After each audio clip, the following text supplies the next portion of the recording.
Alors, le Mali n'est pas un pays pauvre, pas du tout.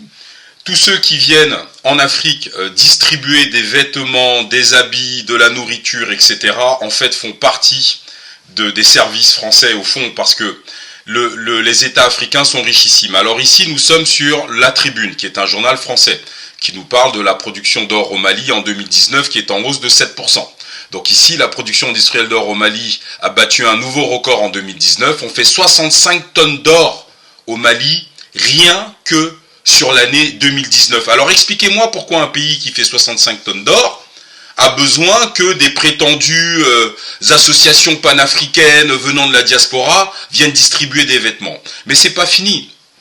Ensuite, toujours sur ce site La Tribune, en dépit d'une situation sécuritaire délétère, le Mali connaît une hausse significative de sa production industrielle d'or, mais tout ça, ça ne profite pas au peuple malien. Le Mali a produit 50,5 tonnes d'or en 2015, puis 50,9 tonnes d'or en 2016, puis 60,8 tonnes d'or en 2018, mais aucun pays européen ni asiatique ne produit autant d'or. C'est-à-dire qu'en gros là, nous sommes en train d'apprendre que en 2020, le Mali a fait 71 tonnes d'or sorties du sol malien. Le Mali est le pays le plus riche au monde, parce que l'or vaut plus que le pétrole. Mais ça, bien sûr, ni la LDNA, ni Adam Dicko ne vont venir vous présenter tout cela. Mais ici, nous sommes sur un site où c'est un classement mondial des pays les plus riches au monde, selon leurs réserves en or. Eh bien, vous voyez, dans l'Afrique, le Mali n'apparaît pas.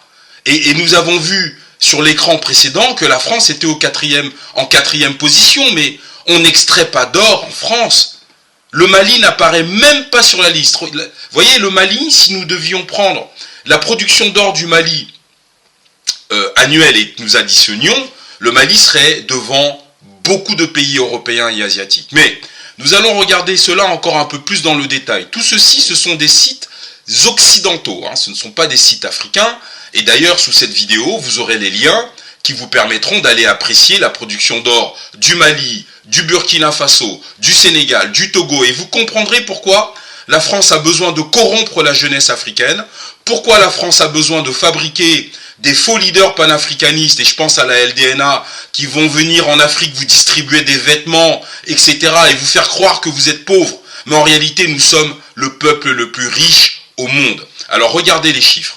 Ici, nous sommes toujours sur le Mali, bien sûr, et nous avons un classement de l'extraction d'or du Mali. En 97, on sort 18 tonnes, en 98, on sort 23 tonnes, en 99, 27, 2000, 28, 2001, 53 tonnes, 2002, 66 tonnes, 2003, 53 tonnes, 2004, 44 tonnes, 2005, 52 tonnes, 2006, 58 tonnes, 2007, 52 tonnes, 2008, 49 tonnes, 2009, 49 tonnes, 2010, 38 tonnes, 2011, 40 tonnes, 2012, 50 tonnes. Ce à quoi il faut ajouter 2013, 2014, 2015, 2016, 2017, 2018, 2019, 2020, 2021. Alors sincèrement, de quelle aide alimentaire ou de quelle pauvreté parlons-nous?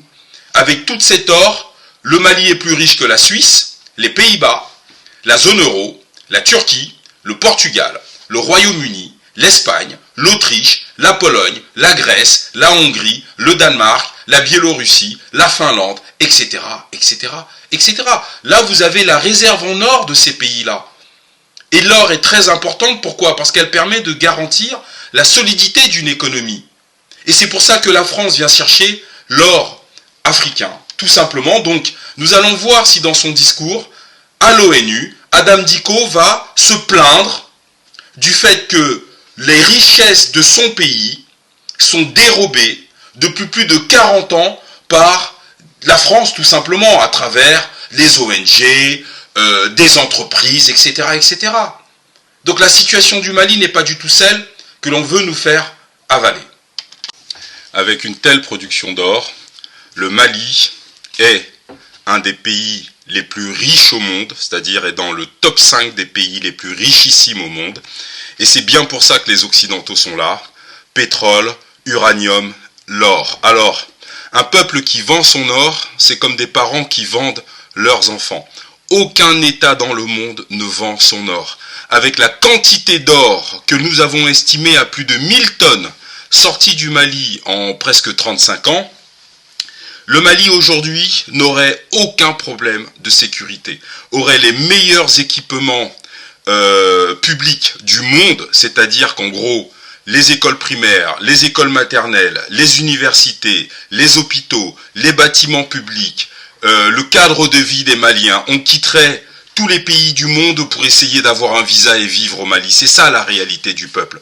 Aujourd'hui, la France impose déjà une monnaie nazie qui est le franc CFA et en plus achète l'or du Mali avec cette fausse monnaie qui n'a de valeur dans aucun autre pays au monde sorti d'Afrique de la zone UMEOA. Le franc CFA ne peut servir de valeur d'échange. Donc, le président malien actuel doit nationaliser tous les puits aurifères du Mali et s'assurer qu'il n'y ait plus aucun gramme d'or qui sorte du Mali et que l'or du Mali appartient aux Maliens. L'or d'Afrique appartient aux Africains. Nous devons prendre les mesures urgentes sur cette question.